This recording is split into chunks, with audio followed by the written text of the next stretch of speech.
दोस्तों, आज सूर्य राशि परिवर्तन कर चुके हैं। 15 जुलाई तक यह अब मिथुन राशि में रहेंगे।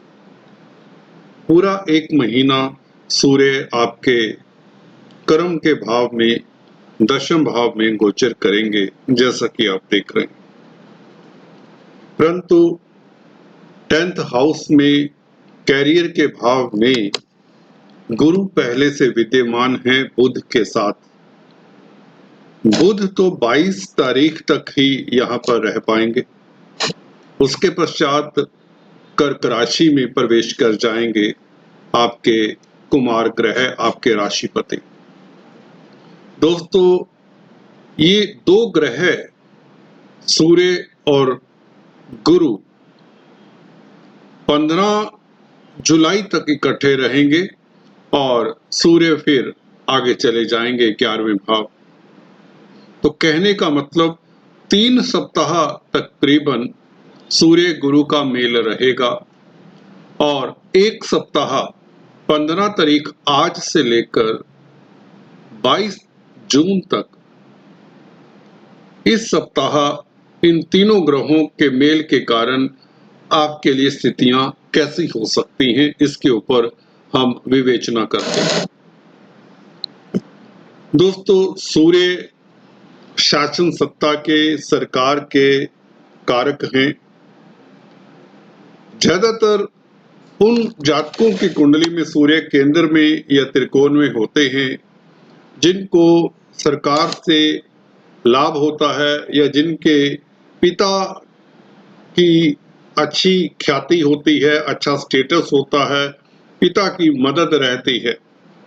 परंतु याद रहे, सूर्य मित्र क्षेत्रीय हो कुंडली में तो बहुत अच्छे, पिता के साथ वैचारिक मतभेद नहीं होते अगर मित्र क्षेत्रीय सूर्य हो, और विल पावर ऐसे जातकों की अच्छी होती।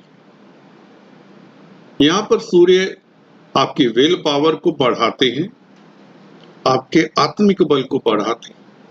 ये अच्छी बात है। सूर्य का ये परिवर्तन आपको एक दिशा देता है, पॉजिटिव एंगल देता है। आपकी सोच बहुत पॉजिटिव हो जाती है क्योंकि बुध का साथ है सूर्य को, गुरु का साथ है, आपका विजन वैसे ही अच्छा है। गुरु आपको विद्वान बनाते हैं, कर्म भाव में बैठे हैं, आपको अच्छा सलाहकार बनाते हैं। आप टू द पॉइंट बात करने वाले हैं। इस अवधि में गुरु का बुध का मेल कोई बुरा नहीं है। बुध क्योंकि स्वयं अपनी राशि में बैठे, अपने स्थान में स्वयंभू होता है कोई भी ग्रह। भद्र नामक राजयोग कहें तो कोई अतिशयोक्ति नहीं होगी, परंतु बुध का ये भद्र नामक राजयोग कुछ दिन शेष हैं और सूर्य आ मिले साथ में। नो डाउट सूर्य का वेलकम है, राजा का वेलकम है कुमार ग्रह के साथ और देवगुरु बृहस्पति के साथ। किंतु परंतु की स्थिति फिर भी है क्योंकि बुध और गुरु दोनों मित्र नहीं है। सूर्य 12वें भाव के मालिक कर्म भाव में बैठकर आपकी प्रतिष्ठा को भी पकड़े हुए हैं, आपके कैरियर को भी पकड़े हुए हैं। समझ रहे हैं आप? सूर्य का यहां पर दोस्त बनकर बुध के साथ बैठना और गुरु की चाल यहां पर कामयाब हो जाती है। गुरु बुध के मित्र नहीं है। तो 22 तारीख तक मुझे लगता है अगर हम गहराई में जाकर देखें तो प्रतिद्वंदी पूरा कोशिश करेंगे आपकी लेग पुलिंग करने के लिए, आपको नीचा दिखाने के लिए। परंतु किंतु क्योंकि आपके लिए ग्रहों की स्थिति बुरी नहीं है, दूसरे ग्रह इतने बुरे नहीं हैं अभी। गुरु अगर अस्त ना होते तो ज्यादा दिक्कत होती। देखिए, ये भी एक नियम है, शत्रु क्षेत्रीय ग्रह जब स्ट्रोंग हो, गुरु बुध की राशि में, बुध के मित्र नहीं है, बुध के भाव में है, बुध के घर में है, अगर ये स्ट्रोंग होते तो सूर्य के साथ मिलकर बुध को नुकसान पहुंचाते, परंतु ऐसा है नहीं, क्योंकि आपके मैंने बताया ना, दूसरे ग्रह अभी अच्छे हैं, इतने प्रॉब्लम में नहीं है, क्योंकि शुक्र अष्टम भाव में बैठकर अपनी राशि को देख रहे हैं, द्वितीय भाव को देख रहे हैं। द्वितीय भाव भी कैरियर का भाव होता है, अर्थ त्रिकोण इसे कहते हैं, अर्थ त्रिकोण का हिस्सा है। 10th हाउस, सेकंड हाउस और 6th हाउस मिलकर त्रिकोण बनाते हैं, तो सेकंड हाउस आपका बहुत स्ट्रोंग है। शुक्र की कृपा के कारण भाग्यश हैं, भाग्य स्थान के मालिक हैं शुक्र। यहाँ पर शुक्र आपके लिए रक्षा कवच का कार्य कर रहे हैं, जब सूर्य आपकी रक्षा के अगेंस्ट खड़े हो रहे हैं। तो कहने का मतलब 22 तारीख तक आपको सूर्य के उपाय करने चाहिए। गुड़ गेहूं का दान, आदित्य हृदय स्तोत्र का जाप, सूर्य को अर्घ्य देना, ये सब जरूरी हो जाता है।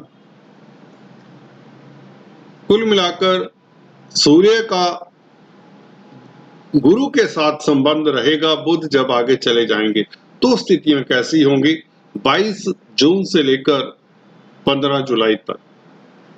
तो ये 3 सप्ताह दोस्तों, गुरु तो अस्त हैं, सप्तमेश हैं और चतुर्थेश हैं, तो 15 बल्कि ये 3 सप्ताह भूमि भवन संबंधित कामकाज आपको नहीं करने चाहिए, कोई डॉक्यूमेंट साइन नहीं करना चाहिए। हालांकि व्यापार में आपके वृद्धि के संकेत हैं। जब बुध आगे चले जाएंगे, 12वें भाव के मालिक से की गिरफ्त से आगे निकल जाएंगे, कर्क राशि में होंगे 22 तारीख से, तो लाभ की स्थितियां बनेंगी, व्यापार चलेगा, नई डील्स आप साइन कर पाएंगे, इनकम बढ़ेगी। परंतु जमीन जायदाद प्रॉपर्टी, खासकर पेरेंटल प्रॉपर्टी के मसलों को छेड़ना नहीं, और दाम्पत्य जीवन में आपको डिप्लोमेसी का सहारा लेना चाहिए। एडजस्टमेंट कहें तो देखिए, दो गाड़ी के दो पहिए हैं, अगर एक पंचर हो जाए तो गाड़ी रुक जाती है। तो जिंदगी रूपी गाड़ी में हस्बैंड और वाइफ दो पहिए हैं, तो दोनों का स्वस्थ रहना, निरोगी रहना जरूरी है। तो अपने स्पाउस की सेहत का ख्याल रखें और एडजस्ट करके चले 22 जून के पश्चात। हालांकि रोजमर्रा की आमदन बढ़ेगी, इसमें कोई डाउट नहीं। गुरु क्योंकि अपने भाव को देखते हैं, परंतु अभी आस्त रहेंगे 1st वीक ऑफ जुलाई तक, तो आपको कोई बड़ा प्रॉपर्टी संबंधित इशू उठाना नहीं चाहिए।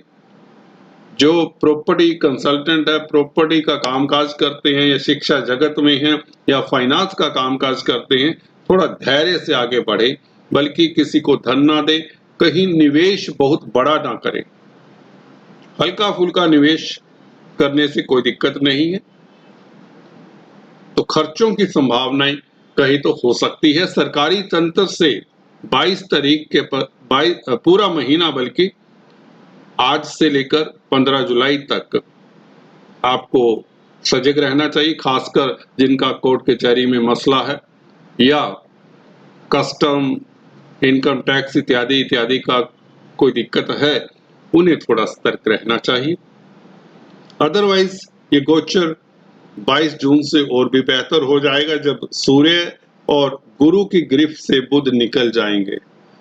हालांकि बुध अपनी राशि में आप कहेंगे भद्र नामक राजयोग, परंतु इस तरह के राजयोग में बुध की ज्यादा चल नहीं पाएगी, भले अपने भाव में हैं। सूर्य बहुत बली होते हैं, यहाँ पर 12वें भाव के मालिक का साथ में बुध के आ जाना, यहाँ पर जैसा कि बताया, आपकी प्रतिष्ठा के ऊपर क्वेश्चन मार्क हो सकता है, आपकी नौकरी के ऊपर खतरा बढ़ सकता है। सो प्रतिद्वंदियों के ऊपर नजर रखें और जॉब को चेंज करने की कोशिश ना करें। 22 तारीख तक बने रहें और बाइड योर टाइम, अपने समय को निकालें व्यापार करते हैं तो अपने कंपटीटर्स के ऊपर नजर रखें। कोई डॉक्यूमेंट साइन ना करें। फिर से बता रहा हूं 22 तारीख तक। Do not enter into new agreement. कोई पार्टनर के साथ बिजनेस कर रहे हैं पार्टनरशिप में तो भी उसके ऊपर ज्यादा बिलीव ना करें। आज इतना ही, फिर से मिलूंगा। Please do subscribe, like and share. Thanks for watching this video. God bless you.